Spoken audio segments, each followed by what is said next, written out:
Okay, I have 1:30. So this is the Riverside County Transportation Commission, Western Riverside County Programs and Projects Committee. Before we're going to call this meeting to order. Into things, Lisa, would you mind taking us through some of those housekeeping comments? Sure. Good afternoon, everyone. Thanks for participating in our remote meeting. We'll do our best to facilitate a smooth meeting with public participation. Before we begin, I'd like to review some guidelines and general instructions for the meeting. Please silence your other communication devices, such as your cell or desk phone. This will ensure that we are not hearing any feedback or causing interruption during the meeting. After each agenda item, the chair will announce public comment. For those participating on Zoom, if you'd like to make a public comment on the Zoom screen, please click the raise hand button. If you're using Zoom on your smartphone, please tap your screen, look for the more option and then the raise hand button on the screen. And for those who are calling in using the phone line only, you can dial *9 on your keypad to signal that you would like to comment. Thank you. All right, excellent. Thank you for doing that. And I'm sure everybody else appreciates you doing that instead of me. So thank you. We're going to move to our Pledge of Allegiance. Councilmember Speak, would you mind leading us through that today? Absolutely, thank you. Stand up here. Ready, begin. I pledge allegiance to the flag of the United States of America and to the republic for which it stands, one nation, under God, indivisible, one nation. For all. Thank you.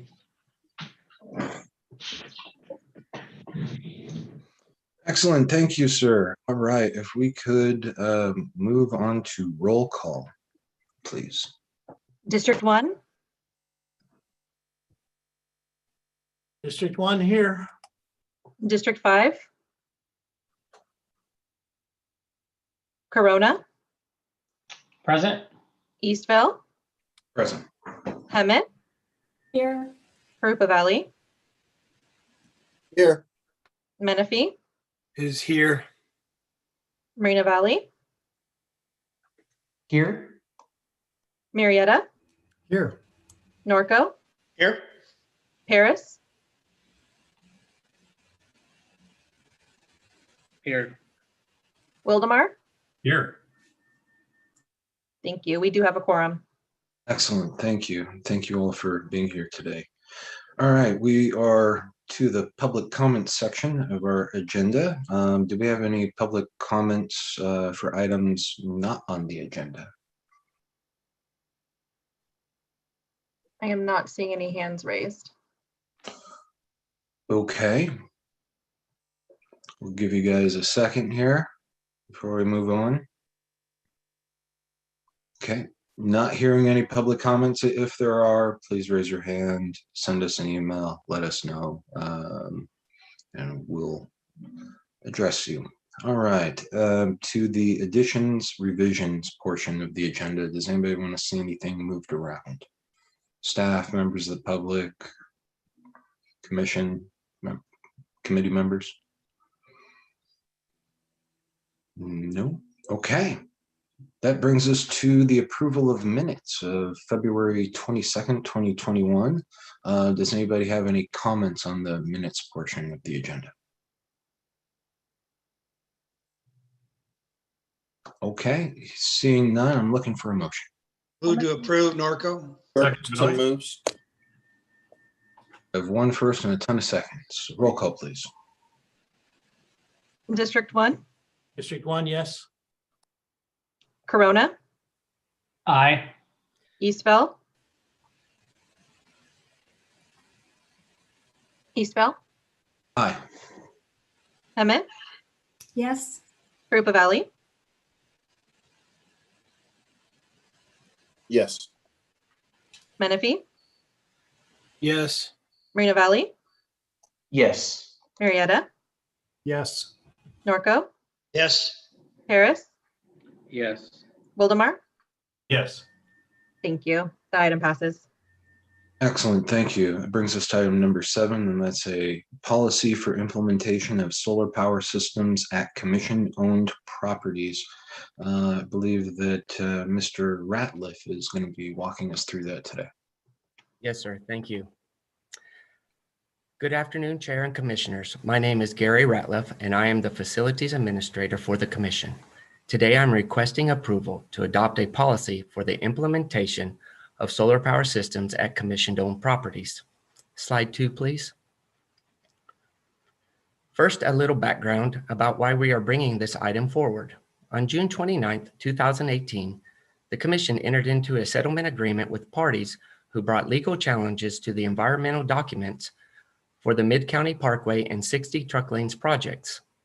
One of the commitments in the agreement is to implement solar panel installation at the South Paris and Moreno Valley Marchfield Metrolink stations. The language in the agreement states that we will do so in accordance with Commission policy. Slide 3, please.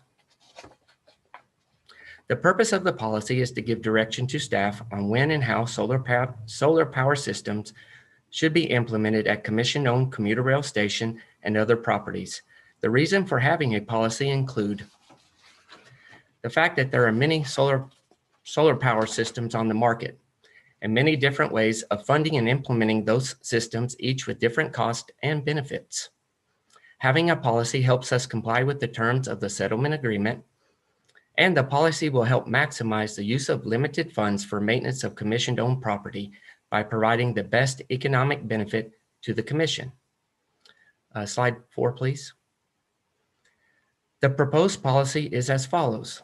The installation of solar power systems at Commission-owned properties shall only occur when a solar power system provides a positive economic benefit to the Commission. This will be determined by comparing the estimated cost of the solar power system, including construction, operation, and maintenance, to the expected savings and electricity cost, plus the value of excess energy generated, if any. A solar power system project has a positive economic benefit when the present value of its energy savings exceeds the present value of the cost over the same period. Slide 5, please. Using the proposed policy, staff analyzed various options to install solar power systems at the 2 stations specified in the settlement agreement. The options reviewed include power purchase agreement or PPA, leasing a solar power system, purchasing and installing a system sized to the consumption at each site, and purchasing a system with the capacity to generate more power than we use at each site, that is, becoming a power generator. Using a period of 25 years, which is the expected lifespan of solar panels, the benefits and cost for each option were calculated in terms of present value and are shown in your staff report and on this slide. As you can see, the only option that provides a positive economic benefit and therefore meets the requirements of the proposed policy is to purchase and install a solar power system. Slide 6, please. Staff recommends the adoption of resolution number 21-033 related to a policy for implementation of solar power systems at Commission-owned properties. In accordance with the policy, staff will fulfill Commission obligations to comply with the settlement agreement. Staff intends to use the on-call station electrical and construction maintenance contracts for design and installation of a solar power system to offset the electrical usage to a zero cost. The solar power system installation for Paris South and Moreno Valley Marchfield stations are proposed to be funded by the Proposition 1B, Public Transportation Modernization Improvement and Service Enhancement Account Grant. These funds have been approved for reassignment from the 2013 Coachella Valley Rail Grant.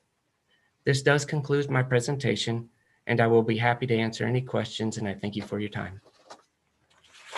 Excellent. Appreciate the presentation. Are there any commissioners who have questions for Mr. Ratliff? Yes, looks like there are. I see 2. We're going to start, at least on my screen, with Mr. Vinton. Thank you, Mr. Chair. Thank you, Mr. Ratliff. Just a couple of questions.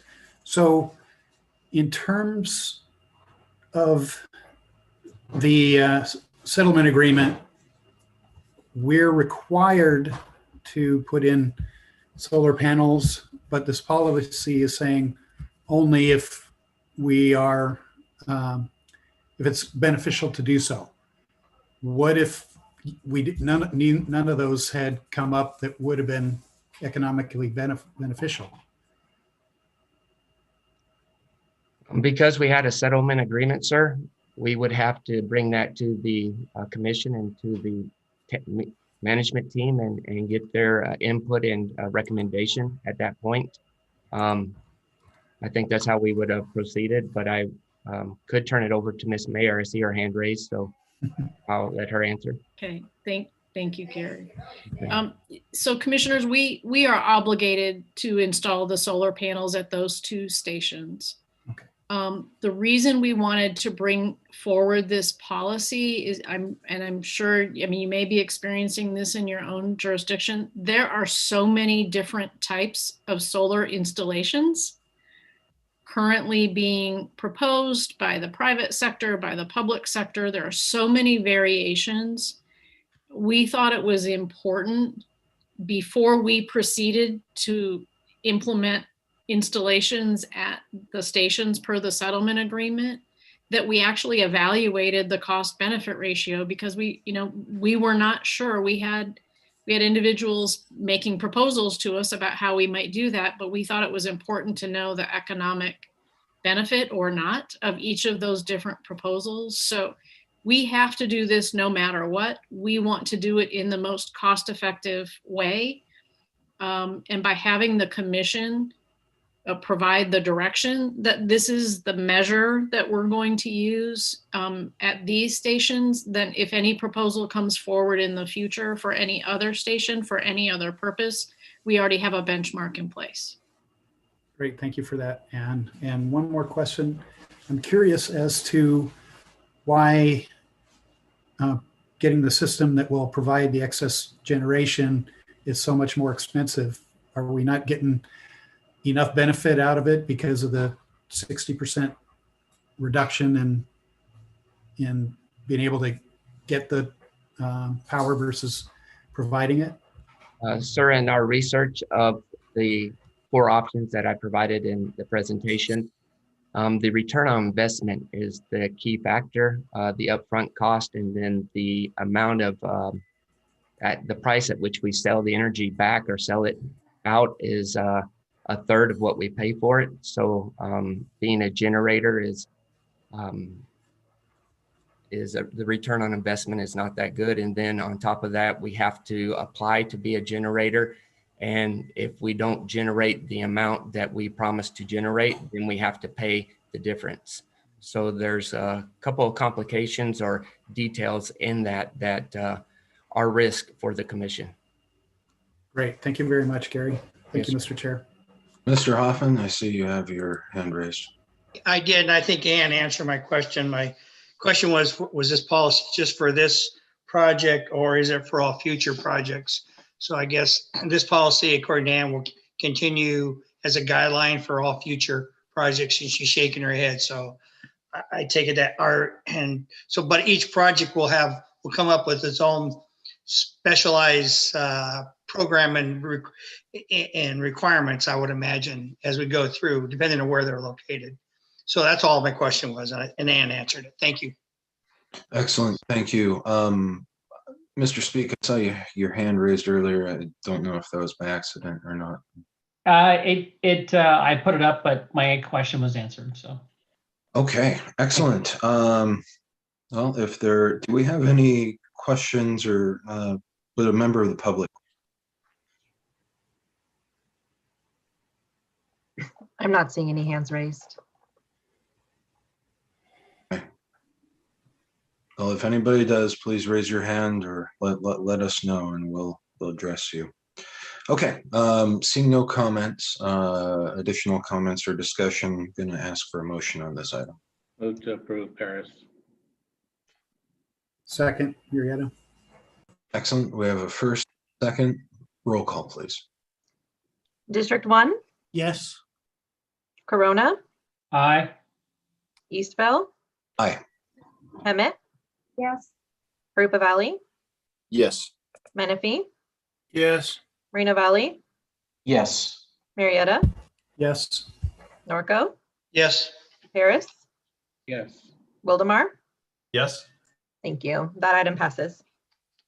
Excellent, thank you. That brings us to item number 8, and that's an amendment to the City of Corona's financial year 2020/21 short-range transit plan.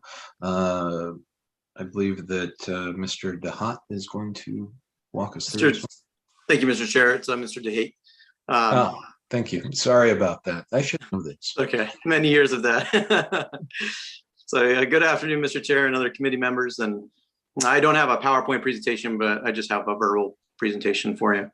The item before you is a request from the City of Corona's Transit Department for an amendment to its 2021 Short Range Transit Plan, or the SRTP.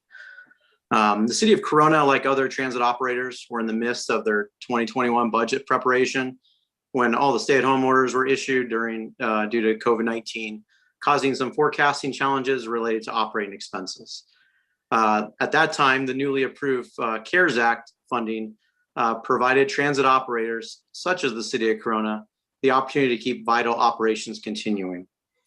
The rules for the CARES Act funding were still being developed when the SRTP for the 2021 was submitted and approved by the Commission in June.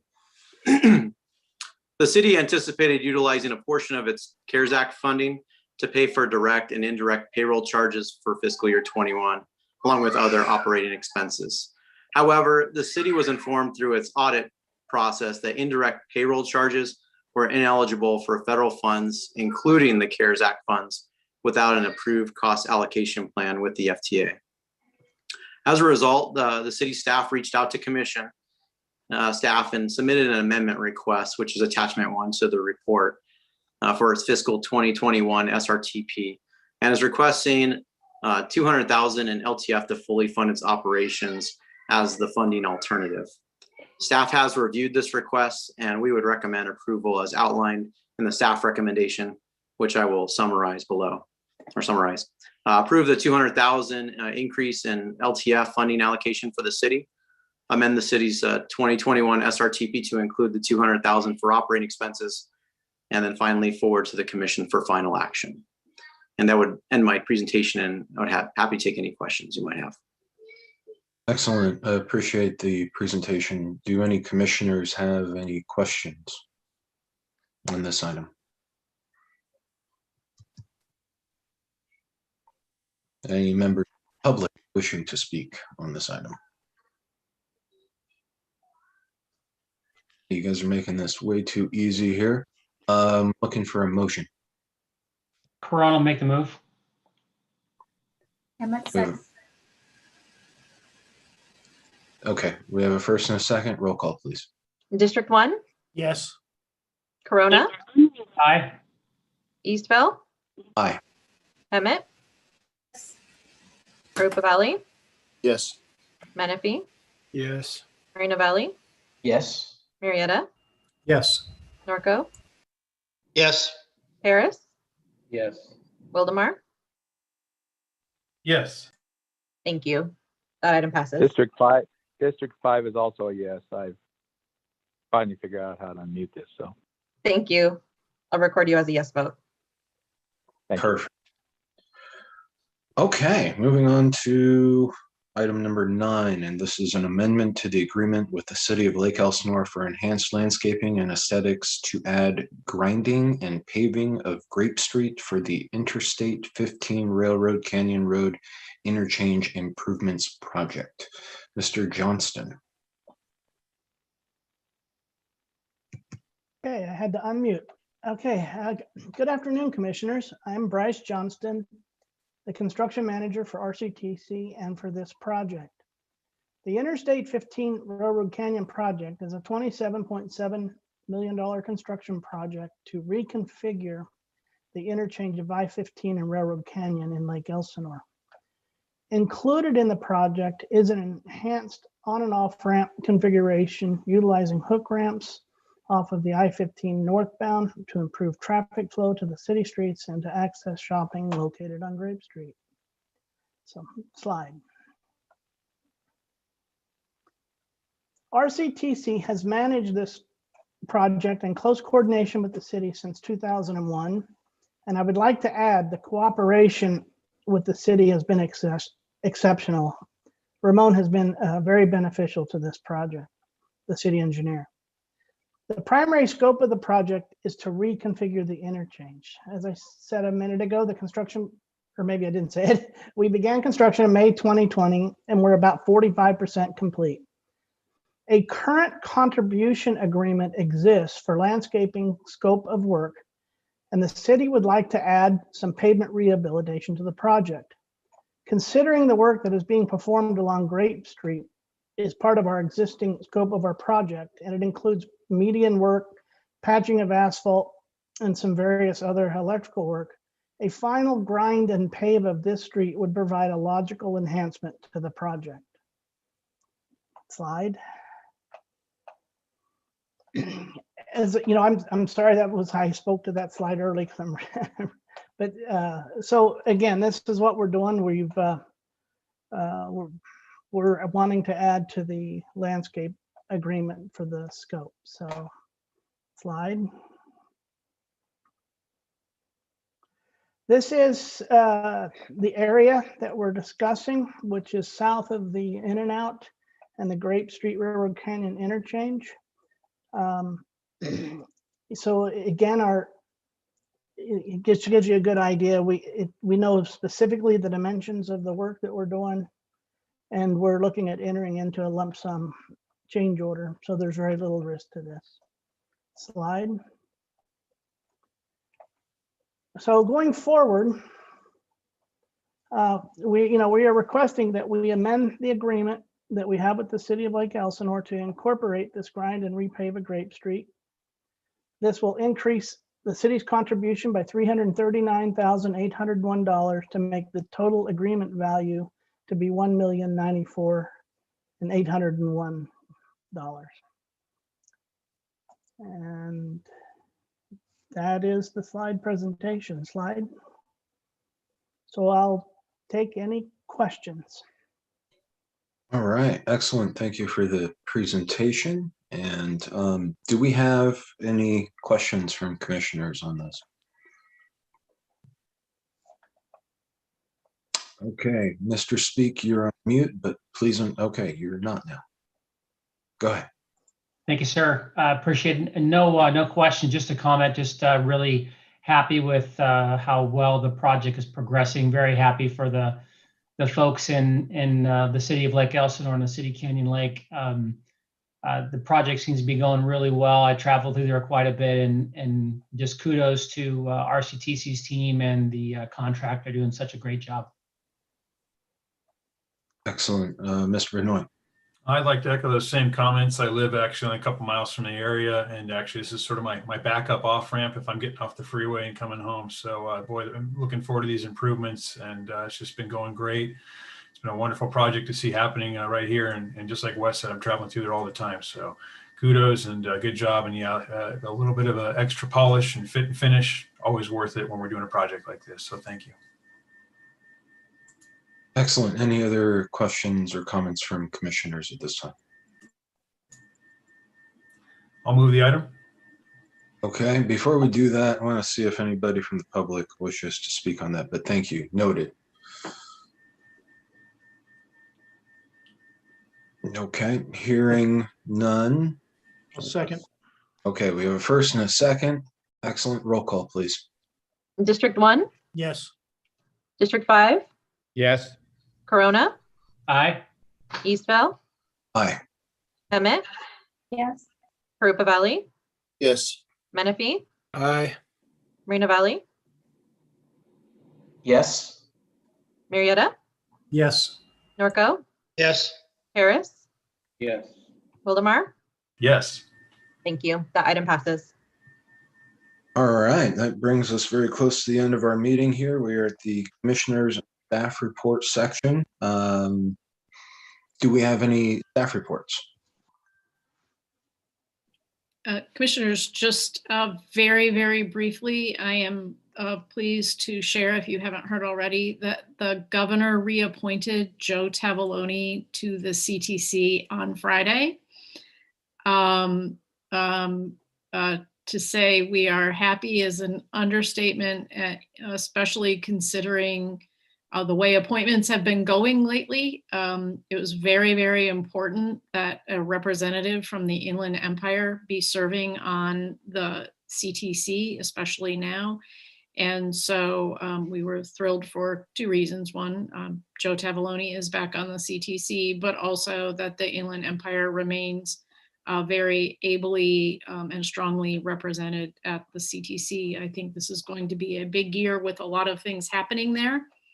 And so having his expertise and influence on the CTC this year is particularly important. So that completes my report. Thank you. Thank you for sharing that. Yeah, that's really great news. How long has he been on the commission now? 20 years or so. He is the longest serving CTC commissioner and the oldest. I was going to say, be careful how you say that. I know. Yes. He is an institution in himself. Yes. Absolutely. Well, yeah, very, very good. Do any commissioners have any comments or anything they'd like to share?